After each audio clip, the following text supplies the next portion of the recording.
এরকম ঠান্ডা ঠান্ডা আবহাওয়াতে গরম গরম লেটকা খিচুড়ি আপনারাও চলে আসেন। আপনাদের সবাইকে নিয়ে আজকে লেটকা খিচুড়ি খাবো।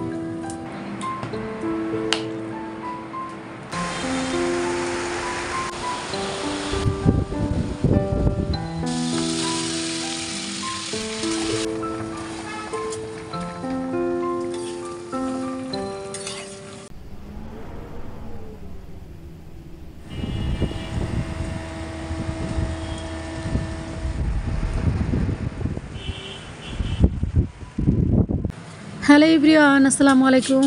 কেমন আছেন আপনারা সবাই? আশা করছি সবাই খুব ভালো আছেন এবং সুস্থ আছেন। বৃষ্টির সকালে সবাইকে খিচুড়ির আমন্ত্রণ জানিয়ে শুরু করছি আমার আজকের ব্লগ। আজকে আমি আতপ চাল দিয়ে লেটকা খিচুড়ি রান্না করছি। বৃষ্টির সকালে এরকম লেটকা খিচুড়ি খেতে কিন্তু ভীষণ ভালো লাগে। সাথে কিছু সবজিও দিব। আমার ফ্রিজে যে কটা সবজি আছে সেগুলোই দেওয়ার চেষ্টা করব। বাইরে এখন প্রচুর বৃষ্টি হচ্ছে, ওয়েদারটা একেবারে ঠান্ডা ঠান্ডা। আর এই ঠান্ডা ঠান্ডা দিনে আতপ চালের লেটকা খিচুড়ি খেতে অনেক ভালো লাগে। মাটির হাঁড়িতে লেটকা খিচুড়ি রান্না করতে আমার ভীষণ ভালো লাগে, কারণ মাটির হাঁড়িতে লেটকা খিচুড়ি রান্না করলে লেটকা খিচুড়ির স্বাদ একেবারে দ্বিগুণ বেড়ে যায়, এত ভালো লাগে খেতে।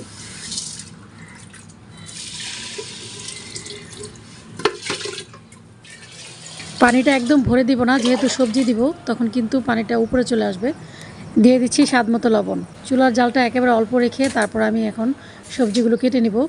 তো এখানে আমি কি সবজি দিচ্ছি, আলু দিচ্ছি, লাউ দিচ্ছি, চাল কুমড়ো দিচ্ছি, তারপরে দিচ্ছি চিচিঙ্গা। মোট কথা আমার ফ্রিজে যা যা সবজি ছিল সব কিছুই কিন্তু আমি বের করে নিয়ে এসেছি। এই কয়েক ধরনের সবজি দিয়ে আজকে আমি লেটকা খিচুড়ি রান্না করব।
মোটামুটি সবগুলো সবজি আমার দেওয়া হয়ে গেছে। এখন আমি এখানে দিচ্ছি 1 চামচ মরিচের গুঁড়ো, 1 চামচ হলুদের গুঁড়ো, আর দিচ্ছি আদা রসুন পেস্ট।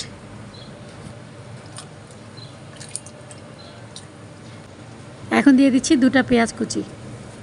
আতপ চালের এই লেটকা খিচুড়িটা খেতে অসম্ভব ভালো লাগে। এখন কয়েকটা শুকনো মরিচ ভেজে নেব ভর্তা করার জন্য, যেহেতু আজকে খিচুড়ি রান্না করছি। ভাতের চাল অথবা পোলার চাল দিয়ে কিন্তু এই লেটকা খিচুড়িটা রান্না করলে তেমন একটা স্বাদ খুঁজে পাবেন না, কিন্তু আতপ চাল দিয়ে রান্না করলে এর স্বাদ অনেক ভালো আসবে। মরিচগুলো ভাজা হয়ে গেছে, এখন এই মরিচগুলোকে একটু ঠান্ডা করে নিতে হবে। আজকে আমি বেগুন ভর্তা বানাবো, তো বেগুন ভর্তার জন্য শুকনো মরিচ ভেজে নিলাম। তো এখানে আমি 3টা বেগুন খুব সুন্দর করে কেটে ধুয়ে নিয়েছি, আর সাথে দিব টমেটো। টমেটো আর বেগুন একসাথে ভর্তা যদি কখনো না খেয়ে থাকেন তাহলে একবার হলেও খেয়ে দেখবেন। এখন উপরে সিদ্ধ হওয়ার জন্য সামান্য একটু লবণ ছিটিয়ে দিলাম। আর এই টমেটোগুলো কিন্তু আমার ফ্রোজেন টমেটো, যার কারণে আমি এখানে কোনো পানি ব্যবহার করিনি। এই যে দেখেন আমার খিচুড়ি কীভাবে উপচে পড়ে যাচ্ছে, একদমই ভয় পাচ্ছি না আমি, কারণ এগুলো যখন নরম হয়ে আসবে তখন কিন্তু নিচে নেমে যাবে।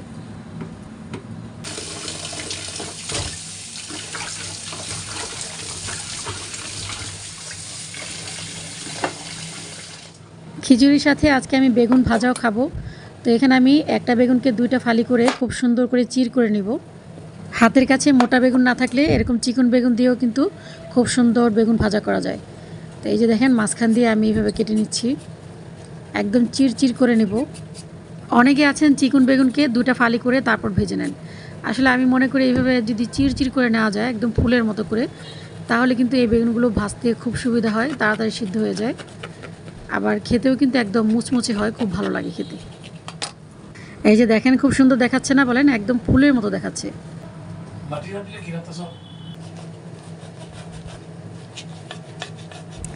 ব্যাস, এটাও হয়ে গেছে।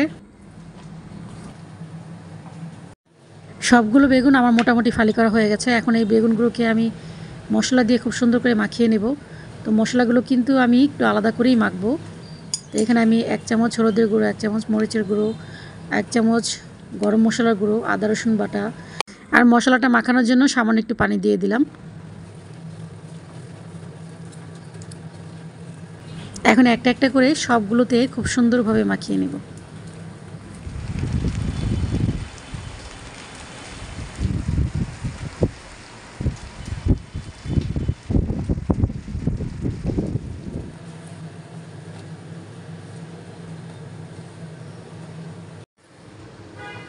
এই যে দেখেন টমেটো থেকে কি পরিমাণের পানি বের হয়েছে।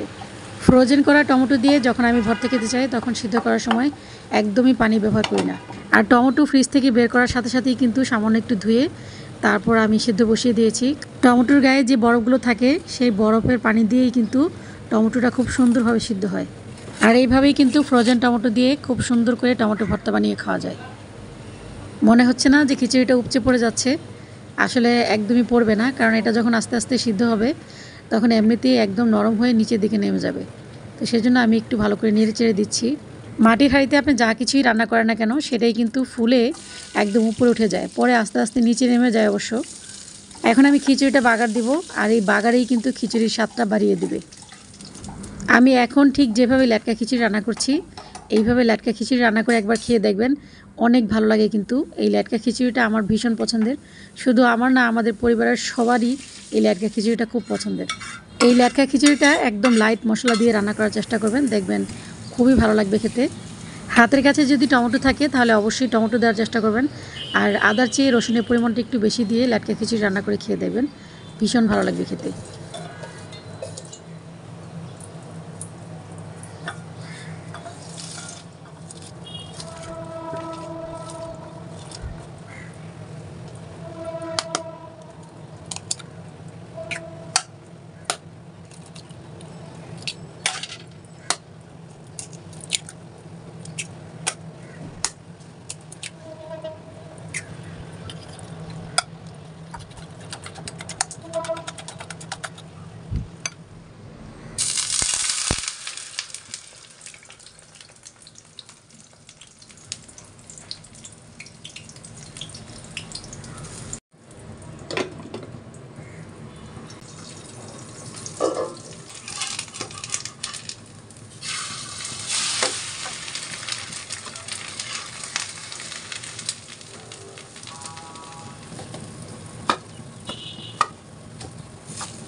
এখন আমি বেগুন আর টমেটো দিয়ে একসাথে ভর্তা বানাবো, আর এই ভর্তাটা কিন্তু ল্যাটকা খিচুড়ির সাথে অনেক ভালো যায়। সেজন্য আমি প্রায় যখন খিচুড়ি রান্না করি তখন এই ভর্তাটা বানানোর চেষ্টা করি। আজকে আমি যা যা রান্না করেছি তার সব কিছুই কিন্তু ল্যাটকা খিচুড়ির সাথে খুব ভালো মানায়। গরম ভাতের সাথে পোড়া বেগুনের ভর্তা যেমন ভালো লাগে, তেমনি ল্যাটকা খিচুড়ির সাথে বেগুন সিদ্ধ করে টমেটো দিয়ে এইভাবে ভর্তা বানিয়ে খেলে ভীষণ ভালো লাগে।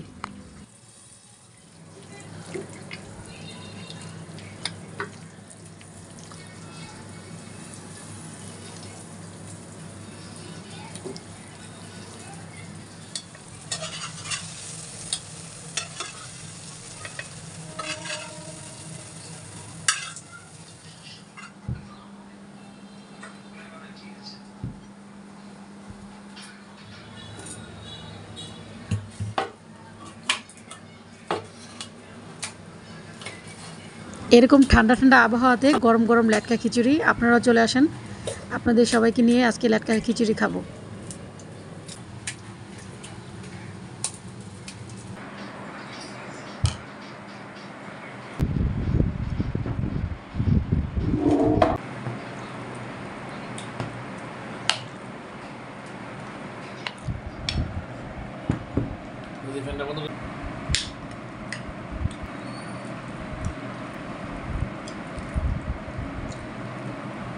বাথরুমের ভিতরে যত কিছু তো বাথরুমের ভিতরে ইয়ে থাকে চিন্তা হয়। আপনাদের ভাইয়া বলতেছে যে বাথরুমের দরজা সবসময় বন্ধ করে রাখতে। আমি অবশ্য সবসময় বাথরুমের দরজা বন্ধ করে রাখি। আপনারাও কিন্তু বাথরুমের দরজা সবসময় বন্ধ করে রাখবেন, কারণ বাথরুমে কিন্তু অনেক খারাপ কিছু থাকে।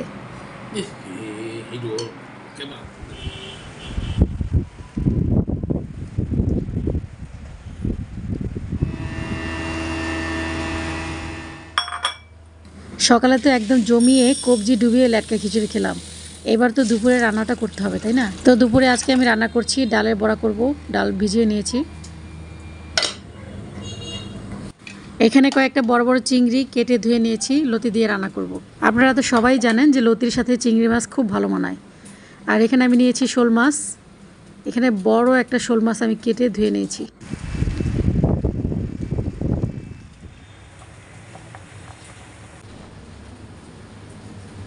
আমি সব সময় আলু দিয়ে শোল মাছ রান্না করি, আজকেও আলু দিয়ে শোল মাছ রান্না করব, একদম মাংসের মতো করে রান্না করব।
এখন আমি চিংড়ি মাছ দিয়ে কচুরলতির তরকারিটা বসিয়ে দিব।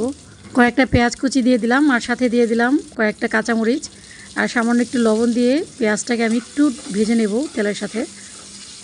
যেহেতু কচুরলতি কিন্তু গলায় ধরে, তাই রসুনের পরিমাণটা একটু বেশি লাগবে আমার। তো এখানে আমি আদার পরিমাণটা কম দিয়ে রসুনের পরিমাণটা একটু বেশি দিয়েছি। আধা চামচ হলুদের গুঁড়ো আর 1 চামচ মরিচের গুঁড়ো দিয়ে দিলাম। এখন দিয়ে দিচ্ছি কেটে ধুয়ে রাখা বড় বড় চিংড়ি মাছ। এই বড় চিংড়ি মাছ দিয়ে আমি যে ধরনের তরকারি রান্না করি না কেন, সেটাই একেবারে অমৃত হয়ে যায়। এত ভালো লাগে আমার এই বড় চিংড়ি। সকাল থেকে এক নাগাড়ে বৃষ্টি পড়ছে তো পড়ছেই, একদম থামার নাম নেই। তো চলেন এখন যাই একটু বারান্দায়। যেমন বৃষ্টি পড়ছে তেমনি বাতাসও বইছে, সেজন্য সব দরজা জানালা একেবারে বন্ধ করে দিয়েছি আমি।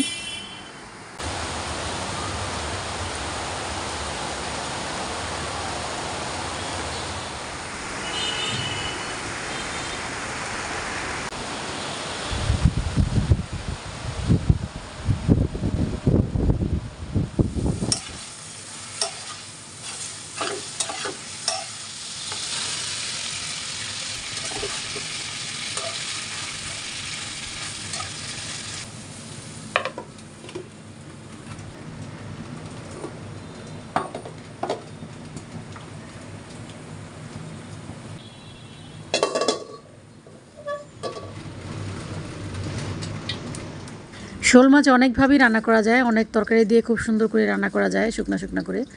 কিন্তু আপনাদের ভাইয়া সবসময় আলু দিয়ে খেতে খুব পছন্দ করে, সেজন্য আমি সবসময় আলু দিয়ে রান্না করার চেষ্টা করি। তো আলুগুলোকে আমি একদম লাল লাল করে ভেজে নেব। আলু এবং মাছ দুটাকেই কিন্তু আমি একদম লাল লাল করে ভেজে তারপর রান্না করব।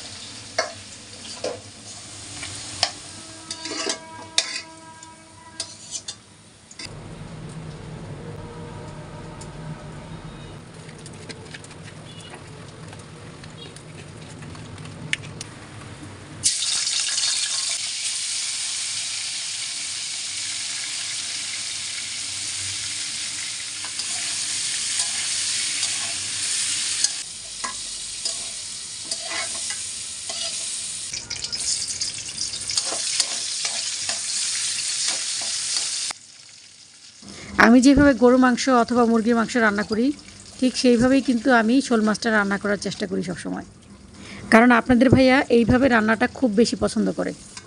চায়ের চামচের 4 চামচ আদা রসুন বাটা ব্যবহার করেছি আমি এখানে। দিয়ে দিচ্ছি 1 চামচ হলুদের গুঁড়ো, 1 চামচ মরিচের গুঁড়ো, 1 চামচ গরম মশলার গুঁড়ো।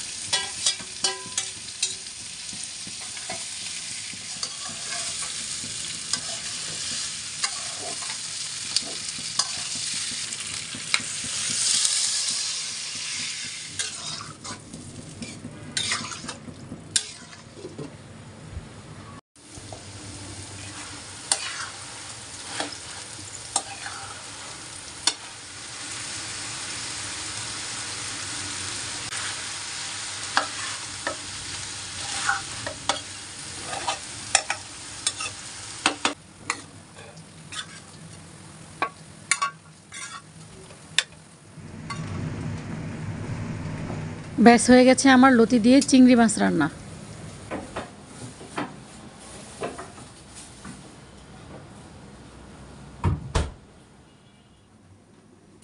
ফ্রিজ থেকে টমেটো বের করার সাথে সাথেই কিন্তু আমি টমেটোগুলো ধুয়ে নিই, নয়তো একটু লেট হয়ে গেলে টমেটো আর ধোয়ার কোনো স্কোপ থাকে না, একদম নরম হয়ে যায়।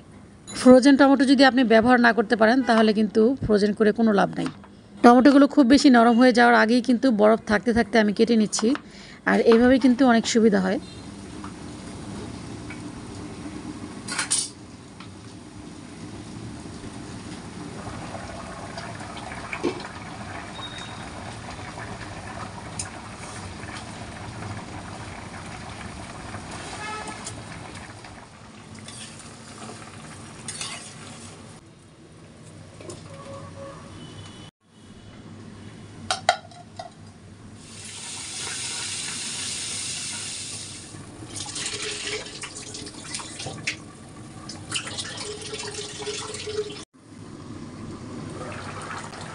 দিয়ে দিচ্ছি কয়েকটা আস্ত কাঁচামরিচ,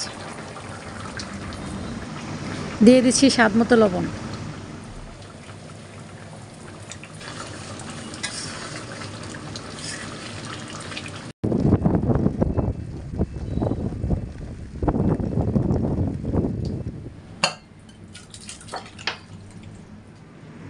ব্যাস হয়ে গেছে আলু আর শোল মাছ দিয়ে আলু শোল মাছের মাখো মাখো ভুনা।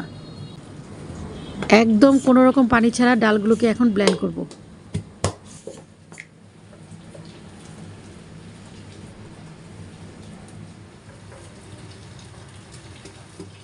দিয়ে দিচ্ছি পেঁয়াজ কুচি, মরিচ কুচি, আদা রসুন পেস্ট 2 চামচ ব্যবহার করেছি, আধা চা চামচ হলুদের গুঁড়ো আর আধা চা চামচ গরম মশলার গুঁড়ো, দিয়ে দিচ্ছি স্বাদ মতো লবণ। ব্যাস এটাকে এখন খুব সুন্দর করে মেখে নেব আমি।